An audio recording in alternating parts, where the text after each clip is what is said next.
We're in the wild forest on what's known as Ruskin land in the middle of the wild forest, and this place has history, has Ruskin history. There's also an amazing collection of mature oak trees which are about 80 or 100 years old, and there is this incredible resource that they don't quite know what to do with.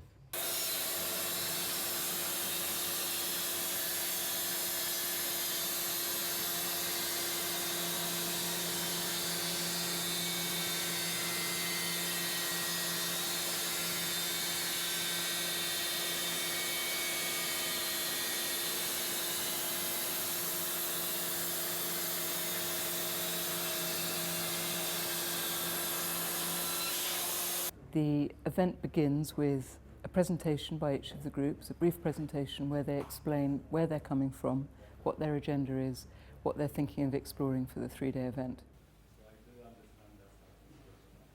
So we usually come and we don't decide, we don't have a preconceived idea.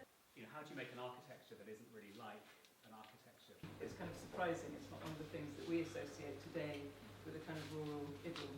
As you go in, these are about 15-year-old oak trees. At that point, people choose their groups, and typically there are about 8 or 10 people per group. And from that point onwards, people go off into the woods and they start this 3-day process of designing and making.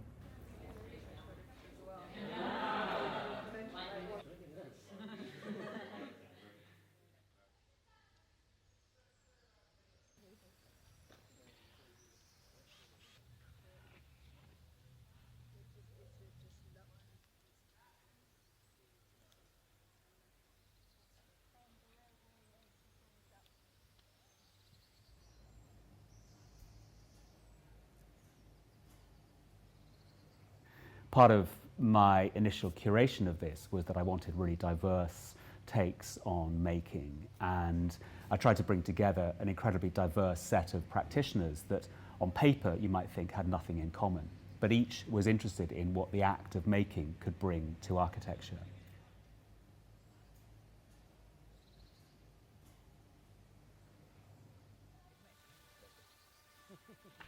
With a lot of brute force. The event is very much a piece of research. We like to think of it as a piece of research, and that what we're engaged in is something which is part of a bigger picture of exploring maybe something that's related to the work and the practice.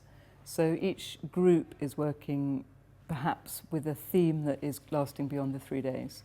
But beyond the architecture of the event, there's a lovely thing that's happening where groups are eating together in the evening, they're camping together. There's a lot of discussion between groups as to what they're investigating and perhaps how it relates to their work outside beyond this event. The other really important aspect of the event is that we have invited talks on 2 of our 3 evenings. So we'll try and invite architects, but we'll also invite people to talk about the context that we're in. And hopefully that weaves back into the work that we're doing in groups during the day. This act of getting together in summertime, sharing knowledge, eating together, going to talks and talking to one another, learning from one another, being in one place without the world, without the rest of the world as a distraction. It's incredibly potent.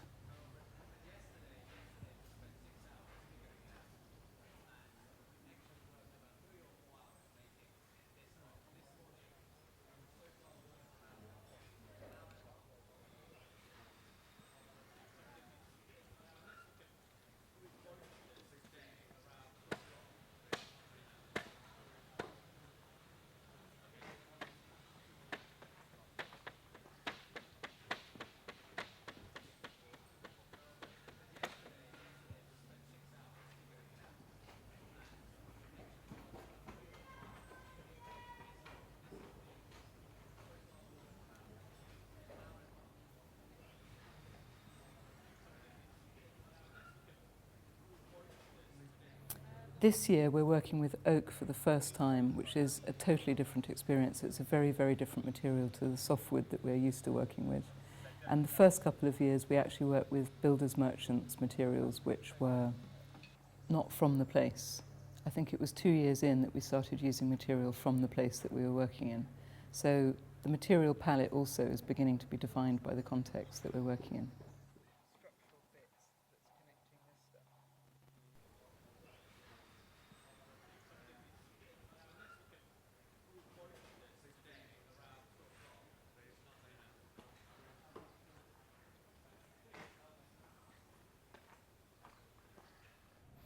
Each studio in the woods has a very different flavour. We've never done it more than 2 years in one place, and we keep moving it because we want to make it fresh and different every time.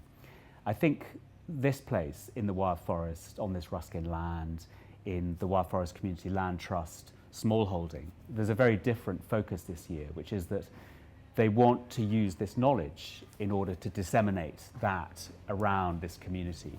So they have this resource of this oak, which they don't know what to do with. 80% of it goes to firewood, and 20% maybe will be sold. It's not good quality. And they've asked us to really think about how we could use this oak architecturally, commercially, or in any other fashion.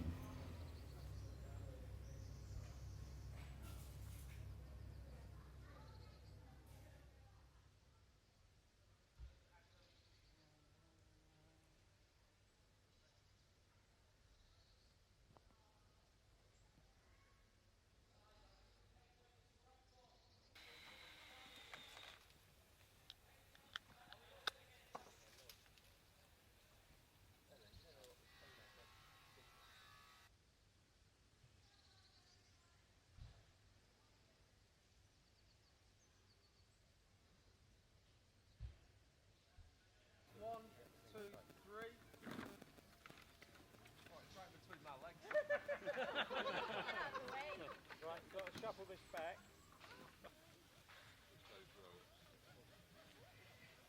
do it there or shall we do it here? Let's go there. If we close that up, that will close.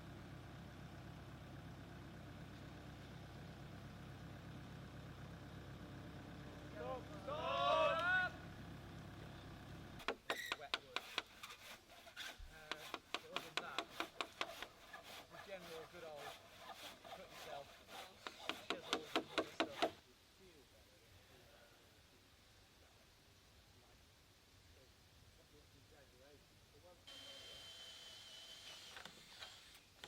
Whoa. Slow down now. Stop. Lower.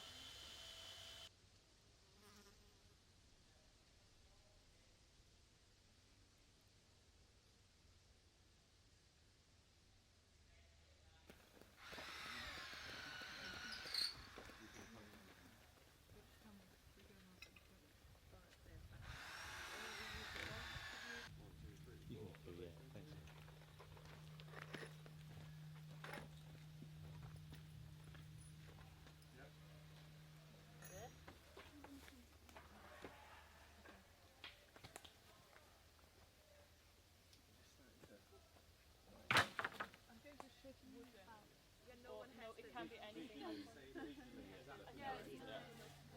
we did it.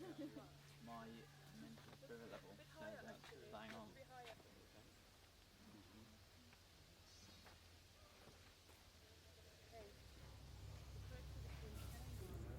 The variety of the structures that end up being built very much depends on who you've invited to lead the groups. We've got a really incredible range this year.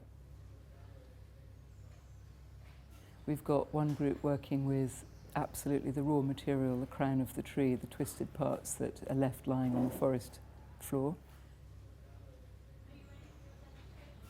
We've got a group using a robot arm to make musical instruments out of relatively precise milled pieces of timber.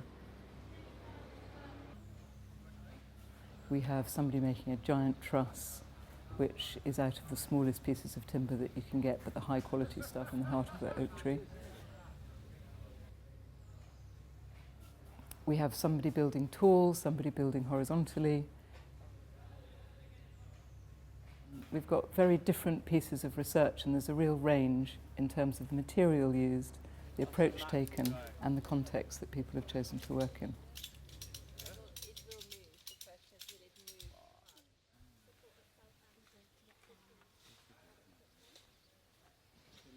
Team looking Swedish food. You like them? I was thinking that the drone should go from the bottom up.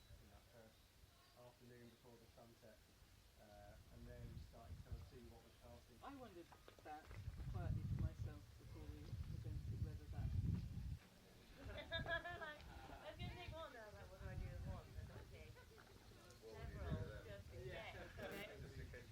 But now there's possibility. Noise is dealt with with Nile.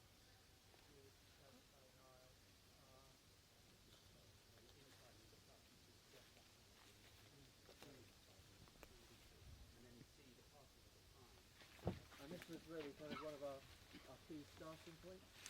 What does it have a very strong triangulation top there, like the other side?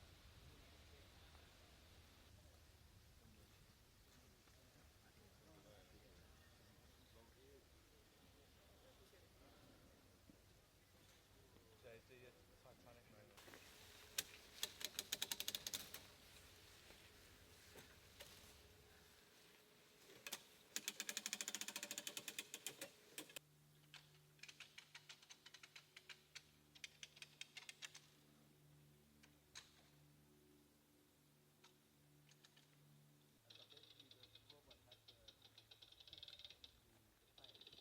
We have found there's almost no tooling apart from a few stakes. Otherwise everything's really woven and balanced together.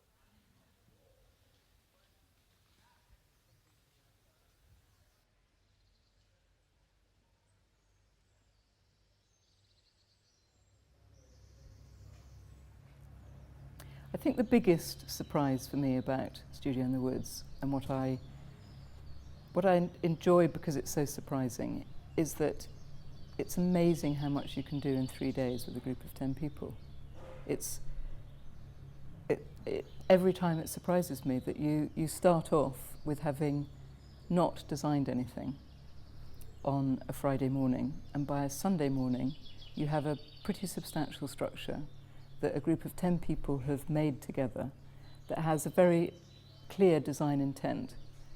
And it's incredible. I mean, we take years designing a project in an office, so the speed with which we produce stuff is quite extraordinary.